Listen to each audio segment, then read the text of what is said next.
Assalamualaikum warahmatullahi wabarakatuh.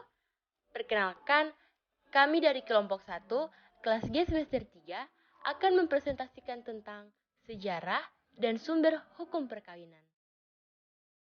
Nah, sebelum ke inti materi, saya akan memperkenalkan terlebih dahulu pembicara-pembicara yang ada di kelompok kami.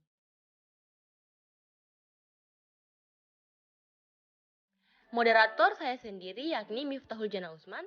Pembicara 1 ada Rizal Dimoko Ago. Pembicara 2 Asri Nangai. Pembicara 3 Aldi Hasan. Dan pembicara terakhir atau pembicara keempat ada Dian Pakaya.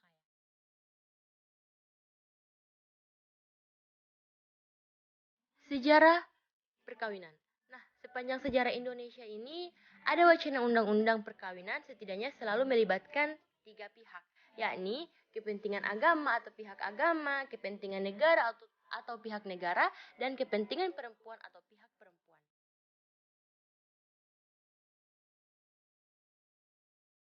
Satu, masa penjajahan Belanda. Di masa penjajahan Belanda, hukum perkawinan yang berlaku adalah Compendium Fraser, yaitu kitab hukum yang berisi aturan-aturan hukum perkawinan dan hukum waris menurut Islam. 4 kitab ini ditetapkan pada tanggal 25 Mei 1760 untuk dipakai oleh Fox. Atas usul Presiden Cirebon, Mr. P.C. Haselaar pada tahun 1757 sampai dengan 1765, dibuatlah kitab Tijebonse Recht Book. Sementara untuk Landrat di Semarang tahun 1750 buat kompendium tersendiri. Sedang untuk daerah Makassar oleh Fox disahkan suatu kompendium sendiri.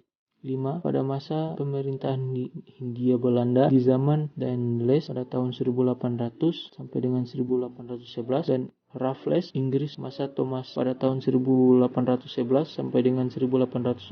Hukum Islam merupakan hukum yang berlaku bagi masyarakat. 6. Pada tahun 1823 dengan resolusi Gubernur Jenderal tanggal 3 Juni 1823 nomor 12 diresmikan Pengadilan Agama Kota Palembang yang dikepalai oleh seorang penghulu dan banding dapat dimintakan kepada Sultan.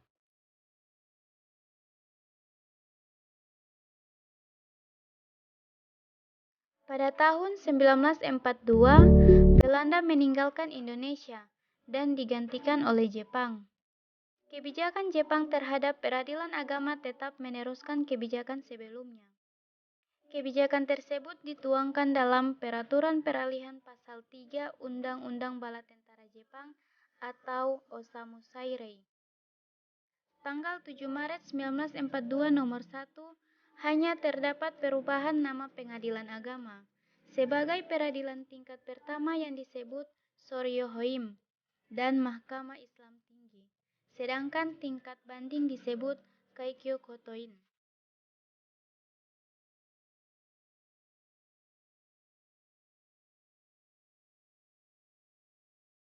Sejarah hukum perkawinan Islam pada masa setelah kemerdekaan yakni sebelum lahirnya Undang-Undang Nomor 1 Tahun 1974 tentang perkawinan setelah merdeka.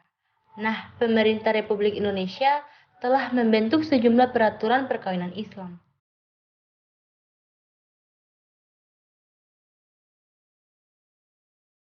Sumber perkawinan ini bersumber dari Undang-Undang Nomor 1 Tahun 1974 di mana tentang perkawinan yang disahkan di Jakarta oleh Presiden Soeharto pada tanggal 2 Januari 1974. Undang-Undang Nomor 1 ini tentang perkawinan diundangkan oleh Menteri dan Sekretaris Negara Sudarmo SH pada tanggal 2 Januari 1974 di Jakarta.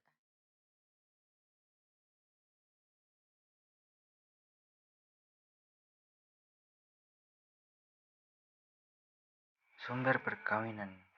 Undang-Undang Nomor 1 Tahun 1974 tentang perkawinan disahkan di Jakarta oleh Presiden Soeharto pada tanggal 2 Januari 1974. Undang-Undang Nomor 1 Tahun 1974 tentang perkawinan diundangkan oleh Menteri Sekretaris Negara Soeharto SH pada tanggal 2 Januari 1974 di Jakarta.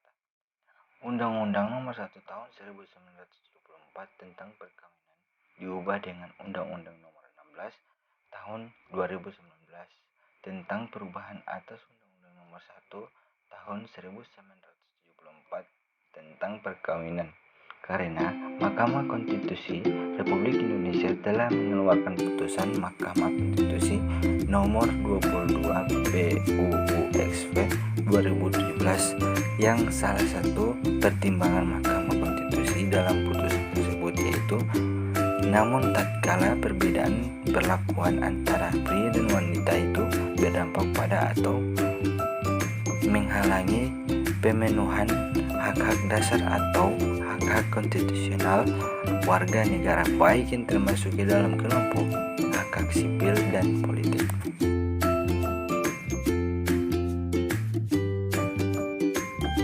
Ketentuan pasal 7 diubah sehingga berbunyi sebagai berikut. Pasal 7 ayat 1, perkawinan hanya diizinkan apabila pria dan wanita sudah mencapai umur 19 tahun. Ayat 2, dalam hal terjadi penyimpangan terhadap ketentuan umur sebagaimana dimaksud pada ayat 1, orang tua pihak pria dan atau orang tua pihak wanita dapat meminta dispensasi kepada pengadilan dengan alasan sangat mendesak disertai bukti-bukti pendukung yang cukup. Ayat 3, pemberian dispensasi oleh pengadilan sebagaimana dimaksud pada ayat 2 wajib mendengarkan pendapat kedua belah calon mempelai yang akan melangsungkan perkawinan. Ayat 4, ketentuan-ketentuan mengenai keadaan seorang atau kedua orang tua calon mempelai sebagaimana dimaksud dalam pasal 6 ayat 3 dan ayat 4 berlaku juga ketentuan mengenai permintaan dispensasi sebagaimana dimaksud pada ayat 2 dengan tidak mengurangi ketentuan sebagaimana dimaksud dalam pasal 6 ayat 6. Selanjutnya, di antara pasal 65 dan pasal 66 disisipkan satu pasal yakni pasal 65A yang berbunyi sebagai berikut. Pada saat undang-undang ini mulai berlaku, permohonan perkawinan yang telah didaftarkan berdasarkan Undang-Undang Nomor 1 Tahun 1974 tentang perkawinan tetap dilanjutkan prosesnya sesuai dengan ketentuan Undang-Undang Nomor 1 Tahun 1974 tentang perkawinan.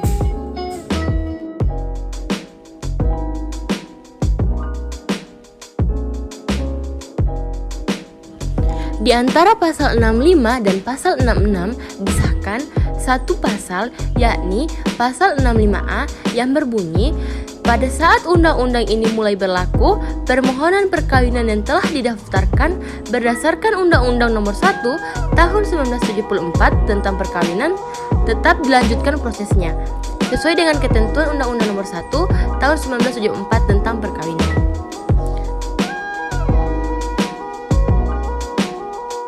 Finally, terima kasih sudah menonton. Have a nice day.